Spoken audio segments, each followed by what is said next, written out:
تہجد کا وقت وہ وقت ہے جب بندہ اپنے رب سے ہم کلام ہوتا ہے، اور تہجد کا سجدہ ہی کن سے فیکن تک لے کر جاتا ہے۔ یہ جو مایوسی ہے نا، یہ آج ہے، کل کہانی مکمل ہوگی۔ اللہ سے انسان کا صرف عبادت کا تعلق نہیں ہے، بلکہ سب سے پہلا تعلق جو اللہ اور انسان کے درمیان قائم ہوا وہ محبت کا تھا، محبت کا ہے اور محبت کا ہی رہے گا۔ انسان کو یہ مان ہے کہ وہ محبت کرتا ہے مجھ سے، اور اللہ کو یہ مان ہے کہ میرا بندہ یقین رکھے گا مجھ پر۔ ہم تو شاید اس کا مان سلامت نہیں رکھ سکے، مگر حیرت ہے اس کی محبت میں پھر بھی کوئی بھی کمی نہیں آئی۔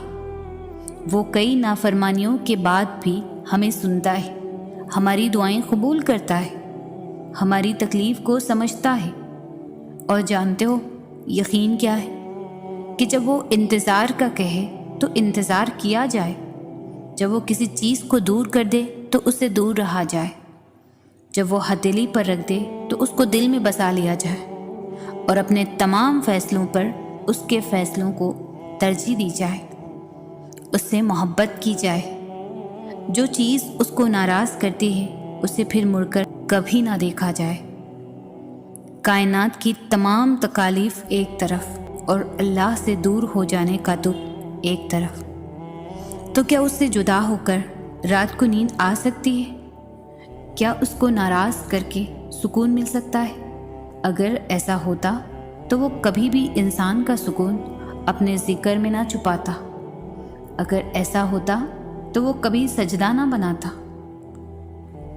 بے شک اللہ کے ذکر سے دلوں کو سکون ملتا ہے۔ انسان کچھ بھی کرے اپنے لیے سکون نہیں خرید سکتا۔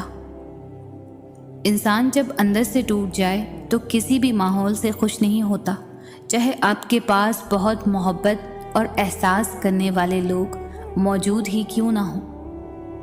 دنیا میں آزمائش انہی کے لیے ہے جنہیں اللہ چاہتا ہے، اور قربانی اور صبر وہی کرتے ہیں جو اللہ کو چاہتے ہیں۔ اگر آپ کی زندگی کا آغاز تلخ ہے تو کیا ہوا؟ تمہارے رب نے اختتام تمہارے لیے خوبصورت لکھ رکھا ہے۔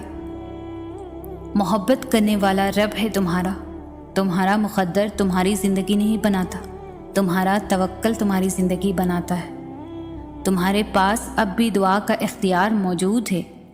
اللہ پاک فرماتے ہیں، مجھ سے مانگو میں دوں گا، تم مانگ کر تو دیکھو۔ دعا مانگنے کی توفیق مل جانا قبولیت کی سب سے بڑی